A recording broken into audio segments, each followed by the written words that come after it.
So people ask the question, what about their own negativity, their own negative feelings, thoughts, emotions, and beliefs, and how their inner experiences of negativity may affect what it is that they share in the divine matrix. And what the ancient traditions say about this experience is nothing new. It's the same experience in humanness now that we had 2,500 years ago. And what the ancient traditions in the text say is that our experience is only an experience, not positive, not negative, until we judge our personal experience, until we give it an importance based on our perceptions and our beliefs.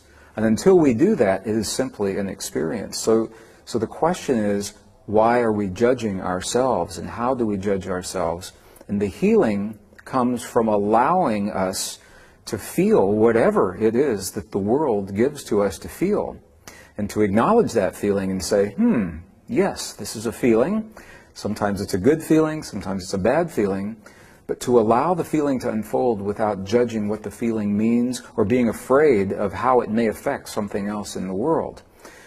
The feelings that we call negative are simply indicators, indications that something has crossed our path that now is inviting us to examine this experience. Why do I feel this way? What is it saying to me?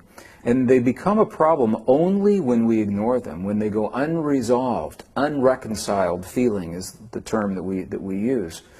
When the feelings are unresolved and we bury or mask our hurt or our frustration or our anger or our jealousy or our rage, and we do that month after month, year after year, and that feeling is buried inside of us looking for an expression, that's where we begin to have the problems.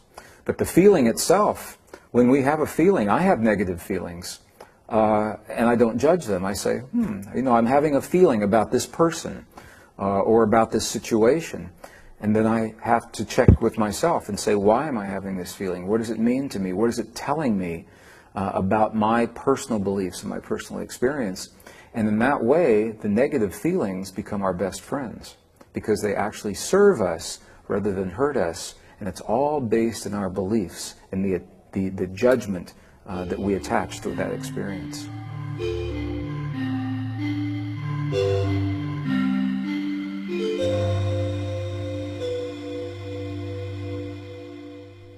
The ancient Essenes tell us in their texts 2,500 years ago, very precise language, that every human lives in this earth in three worlds at the same time. We live in the world of thought, the world of feeling, and the world of emotion. And their texts actually say to us, when these three become one, when the thought and the feeling and the emotion are merged, are married together into a single potent force, then when you say to the mountain, move, the mountain will move. Now, I used to believe that this was a metaphor.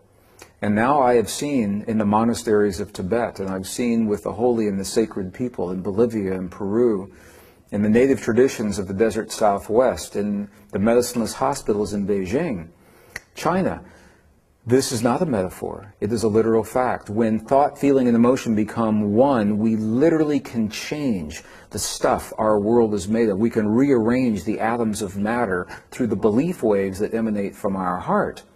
So the question is, when we are experiencing judgment and ego, what is that saying to us really? Well, the first thing it's telling us is that we are not in our heart, because the heart has no judgment and the heart has no ego. When we are experiencing those qualities, it is coming from our mind. It's coming from our inner child. It's coming from our fear, from our families, our perceptions, our conditioning. It's not coming from our heart. And this is so interesting to me, because I'm using the English language now. And in the English language, the language is not designed for this conversation. Other languages are. Sanskrit, for example, ancient Sanskrit. In Sanskrit, there is one word that means the energy body of the human, for example. It is prana. In English, there is no single word for prana, so we have to take other words, put them together. energy body or electrical magnetic field or something like that. And the same is true when we speak about the language of the heart. There is no word in the English language that describes the language of the heart. Part of my heritage is Southeastern Cherokee, Native American Cherokee. And in that tradition, there is a word that means the single eye of the heart that doesn't see right and wrong and good and bad, that simply sees what has happened with no judgment. And that word is Shante Ishta, the single eye of the heart. And so the goal of many ancient traditions, early Christian, early Jewish, early Buddhist, Native American, and now the scientific principles today, is to find a way to view the experiences of life, what happens in the world around us, our relationships, our finances, our health, through the single eye of the heart, the eye that says, yes, this is what has happened, without saying what has happened is good or bad or right or wrong. And when we find ourselves having those experiences, we are in our mind.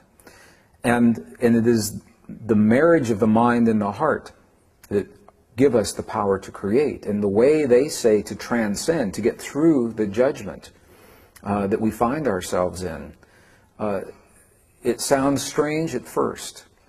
But what they invite us to do is this. When something hurts us in life, when something crosses our path that causes us pain, our first reaction is to move away from it, to say, I don't want that.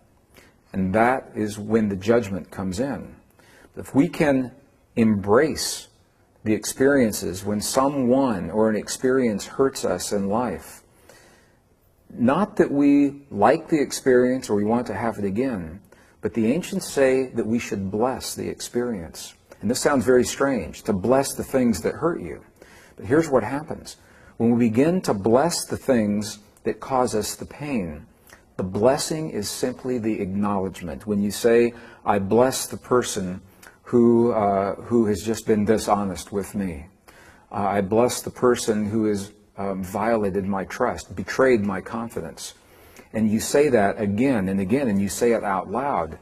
What begins to happen is the verbal expression brings the physical energy up from the heart into the body. And soon your body becomes warm and you have tears in your eyes and you say, I bless this person, I bless this person. And it is the blessing that relieves the charge of the judgment for just a moment. And that's all we need.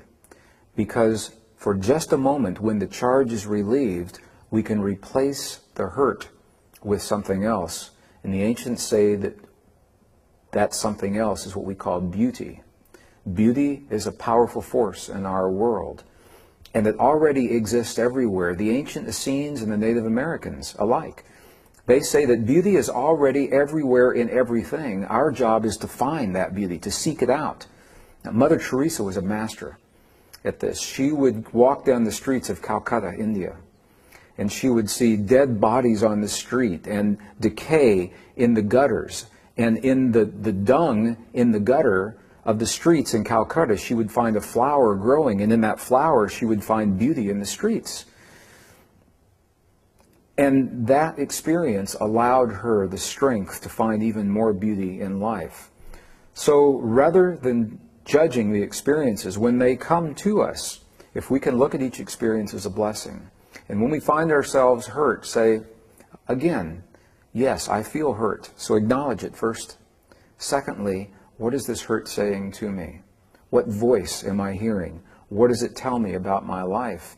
And bless the hurt now that is giving us information about ourselves. And as we begin that experience, it is much easier then for our thoughts, feelings, and emotions to become one so that we can move that mountain when it comes across our paths.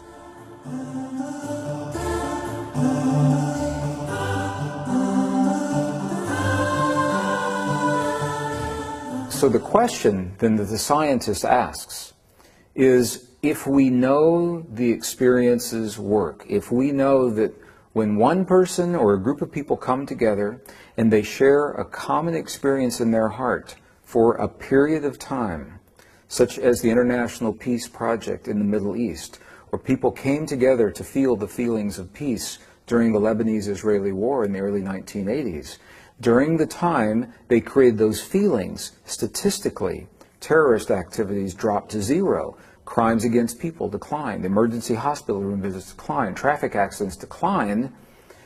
And so the scientists ask, if this prayer is so powerful, then why didn't it last? And this is the crux, the secret of the ancient traditions that has been missed by so many people today. Because this experience in our heart was viewed by the scientists as something you do for a moment in time. So you go about your daily life, and at a certain time, you stop your daily life and you do this heart experience, this prayer. And when the prayer is over, you stop the prayer and go back to your life. And the crux of our most cherished, sacred, and ancient traditions is very clear that this experience of the heart is not something that we do. It is something that we become. It is something that we live in our lives.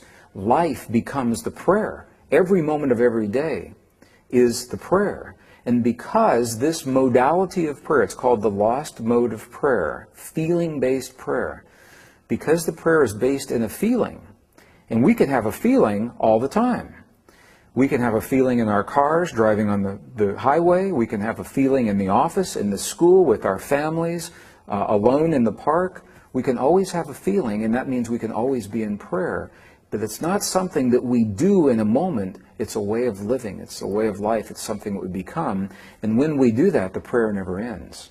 And that is the secret to maintaining the powerful effects that are documented by science and that the ancient texts and the Essenes tell us are possible in our lives.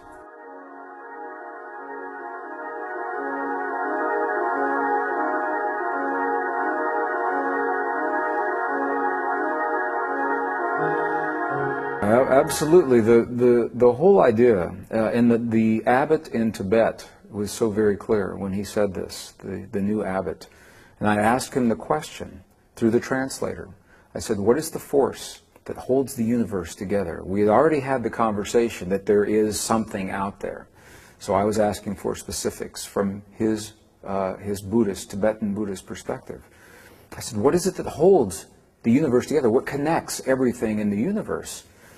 And he had a conversation with the translator, and then he answered me with one word. He said, compassion. And I said, well, wait a minute. I thought that compassion is a feeling, an experience that we have in our bodies, in our hearts. I'm asking you, what is the force that holds everything together? And he answered me again. He said, compassion. And I said, well, is it an experience or is it a force? And he said, yes, it is both. And to me, that is so powerful because it reminds us that we are born into this world with a power in our hearts that we already have, that we don't have to learn. It's already there. And it's a power that aligns us with the framework, with the matrix of the universe itself, as Max Planck called this field of energy, the matrix, in 1944. He coined the term, the matrix, to describe this network of energy that holds particles of the universe together. And from the Buddhist perspective, the Tibetan Buddhist perspective, they recognize that the experience of compassion, it's not just feeling sorry for someone or saying, oh, poor person, you know, they're having a bad day. In Western traditions, sometimes people think of compassion as that way.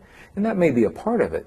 But from the Buddhist perspective, it's much deeper than that. It is living life awake and conscious and present in our hearts in the moment, knowing that we are part of all that is, and that what we do every moment of life is affecting not only us, it's affecting the other side of the universe, and consciously living our lives respecting and honoring that relationship. And it's such a beautiful way to live.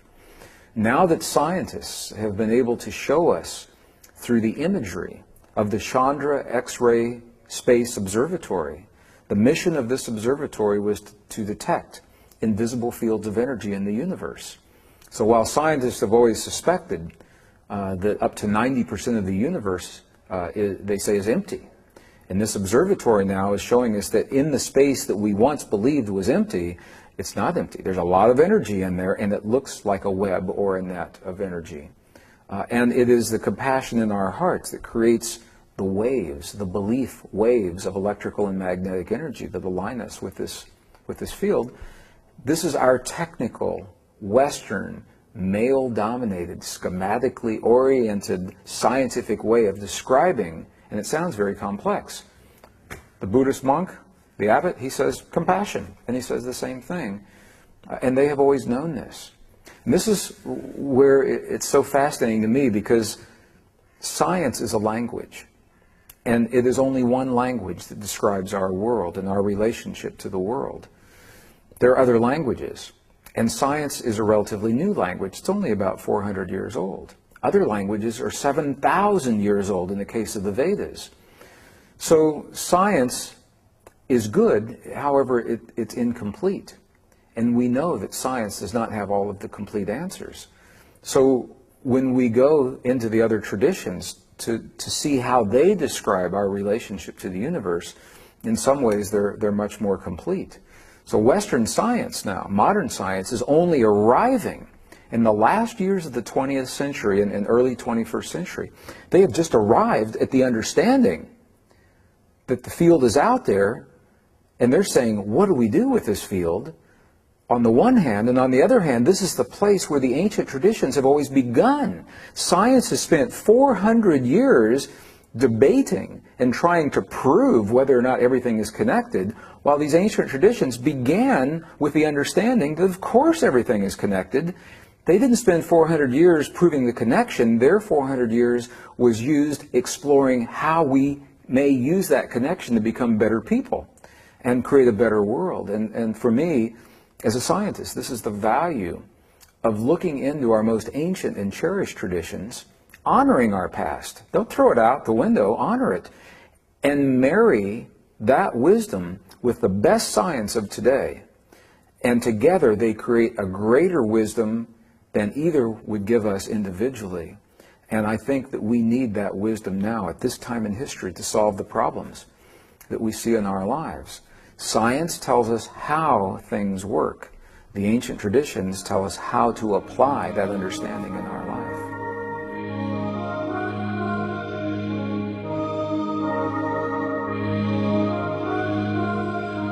Science told us that we must believe either one or the other, science or spirituality, but not both.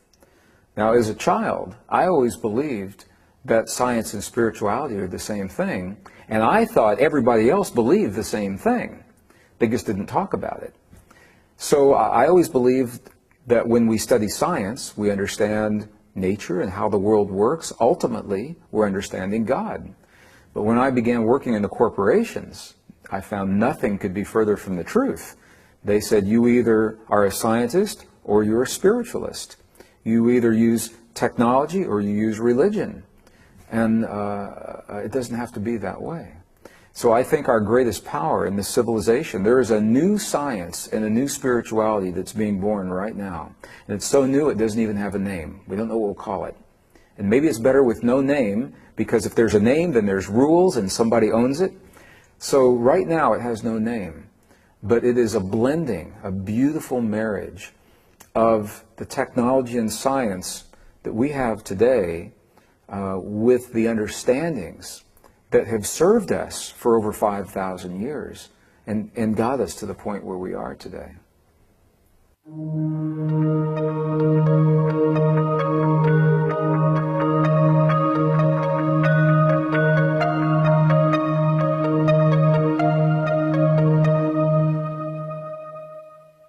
If I had the opportunity, if I came to this world from another world, and I could ask one question of myself in this lifetime, based on what I knew here that I couldn't find in that other world, I would ask the question, what is the one thing that we have in this world that would wake us up and remind us that we're a family, and that we are more than the differences that have separated us in the past, and that we're too precious to kill ourselves in war?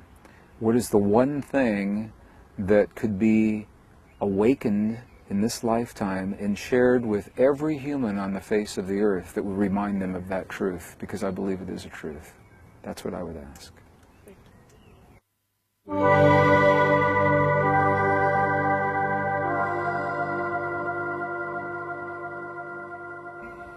The word resonance is it's a very powerful word in our language that simply means when two energies find a way to match one another.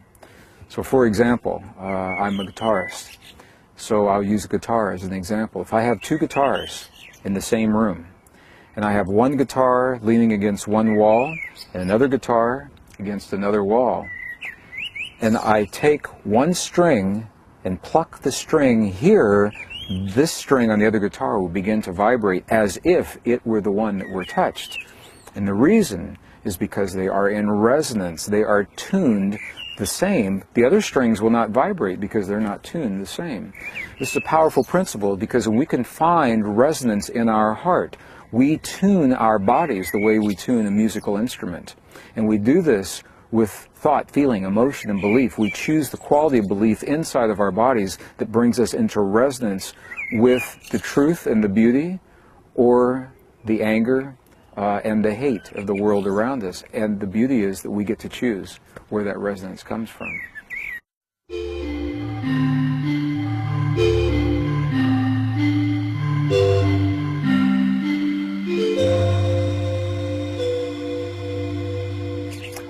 The principle of resonance is perhaps one of the most powerful principles in nature, because it allows tremendous change to happen very quickly with a very few people in the kinds of things that we're talking about now.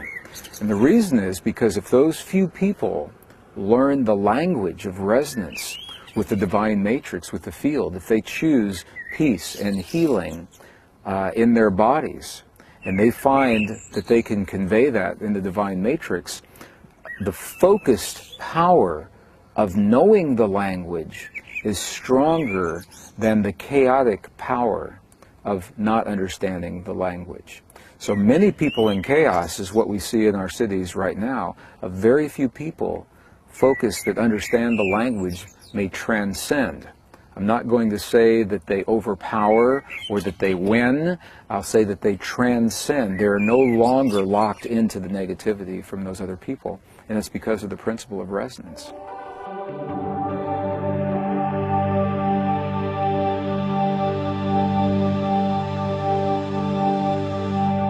In our live programs, I often share a video, a very rare, beautiful, precious film that shows the healing of a woman from a cancerous tumor that is performed in the Medicineless Hospital in Beijing, China. And through the technology of sonogram, of ultrasound, we can see inside of her body, we can see a cancerous condition change in less than 3 minutes in the presence of 3 practitioners who understand the language of resonance that her body recognizes. So when they create the feelings within their hearts of her healing, her body mirrors that healing back to them. And I share this video for one reason and one reason alone. Because when we have the conversation in the workshop, it is academic, it's theory, it's nice to think about, and we hope it's true. When we see the image of the healing, it takes the whole conversation out of possibility and makes it very real in our lives. And we say that one of two things has just happened. Either we saw the video and it is a fake, because you can fake on a computer, or we saw the video and we have just seen something with our eyes that our heart wants to believe and that our mind needs to help us understand that miracles can work. So the reason I share the video is because it is quick, potent, powerful. The image, we'll think about that image for a long, long time to show people that it is real. However, they don't need to go to that precise hospital or any hospital to have that experience, because the whole idea of showing the video is to show that when we can feel these feelings in our bodies, we affect our own healing. And I'll tell you how I know this, because I've had the personal experience. In my life, I was diagnosed with a condition in the year 2000. And I went to a traditional doctor, and they did traditional techniques and said there's something there that shouldn't be there in your body. And I had to think about that. And I said, I travel the world and I show people this possibility from theory. And now I'm having an experience. What would this mean to me? And I realized it was an opportunity for me to practice and trust within myself what I'd been showing so many other people, so that from that moment forward, I could look at any human in the eye, and I could say to them, I know you have this power, and I can say this to you with confidence because I have healed myself doing exactly what I'm sharing with you right now. And that's what happened. I used the techniques that I learned in the monasteries in Tibet, and I learned from the healers in China. However, I still went through the medical procedure because there's the part of the mind that questions. So I underwent the anesthetic, the doctors began to explore, and I woke up in the recovery room and the doctor said, what are you doing here? There's nothing there. There was never anything there. There was no scar tissue. There was no evidence. He said, why are you here? And I began in my waking up state to tell him about the power of human emotion to heal our bodies. And that's something that doctors don't like to hear. However, I have shown this video not only to public groups, such as the ones in Milan and in Germany and France and England. I've shown them to private organizations, the United States Air Force medical facilities. I've shown them to medical conventions and medical doctors.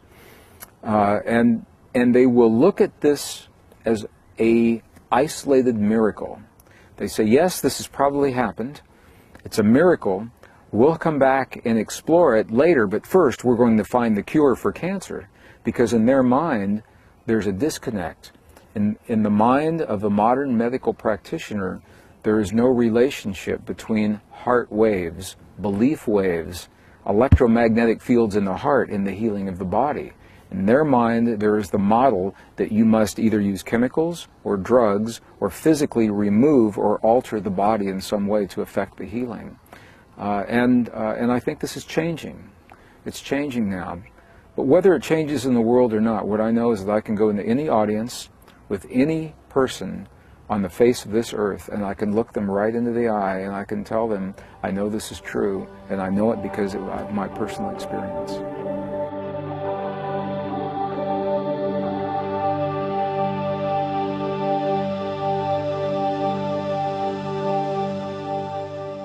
When we say the practice for many people in the West, again, it sounds like something that we do sometimes. And the key to all of the traditions is that it becomes a way of life rather than something that we do sometimes.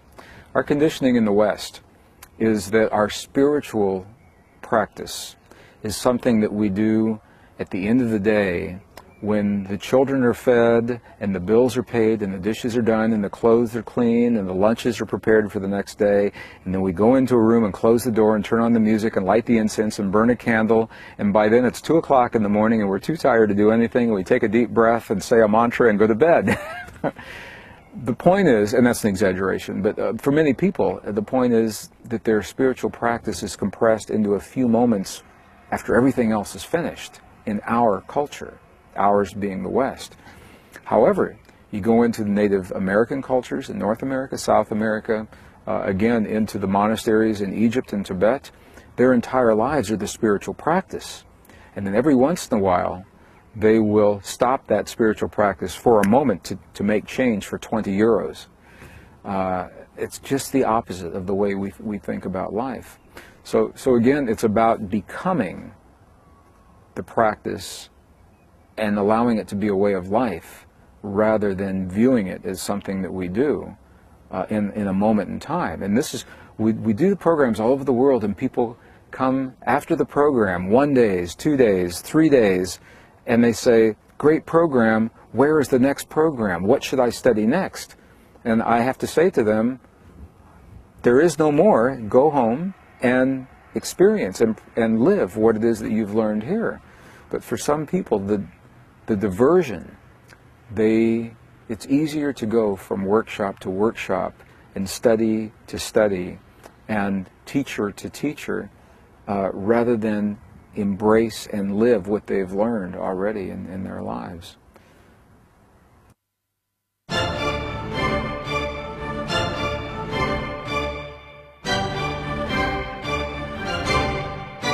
I agree. Everyone learns differently, and some people need the support and the structure of a group or a teacher to mentor them through, and other people need only a little push and a reminder of how it works, and they have the discipline to live this on their own, and that's what makes us unique. We're all different. We all learn differently. We all learn from different language, and that's why there's so many teachers that often teach the same thing.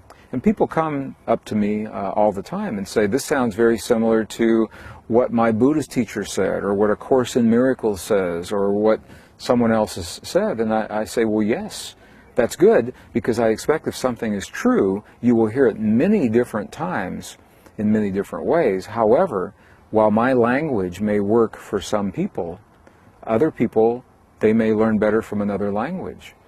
And I've learned, we do workshops for children in second grade, so they're 8 and 9 years old. And we go into the school, and the school invites us. And when we do that, I use very different language. Very visual programs, no technical words, a lot of direct experience, and we pose it all as a mystery that has not yet been solved. And these young people love to know that there's something left that they can still solve. I speak to high school seniors.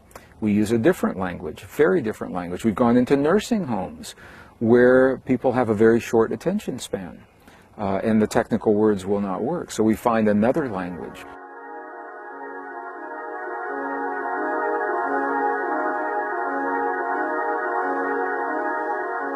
So people ask the question frequently, within the divine matrix, is there a master plan?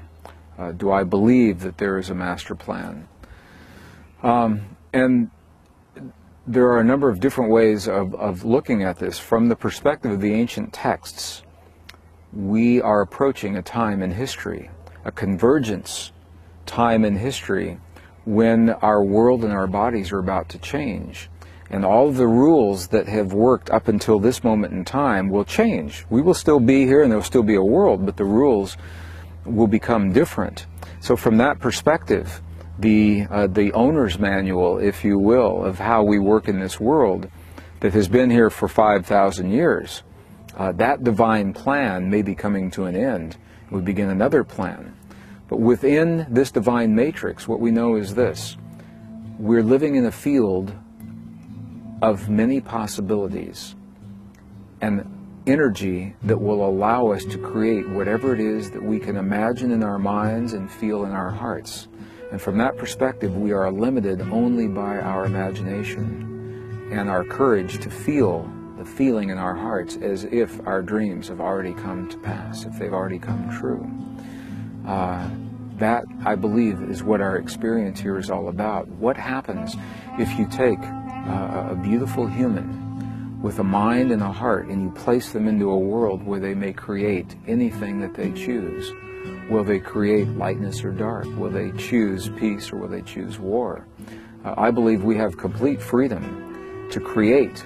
However, I believe we are limited in the sense that we will not be allowed to destroy this planet, because I believe we are also part of a greater existence, and what happens here affects life beyond here. And from that perspective, there is a greater plan that allows us to develop and mature, but will not allow us to destroy this world or ourselves. I believe that plan exists.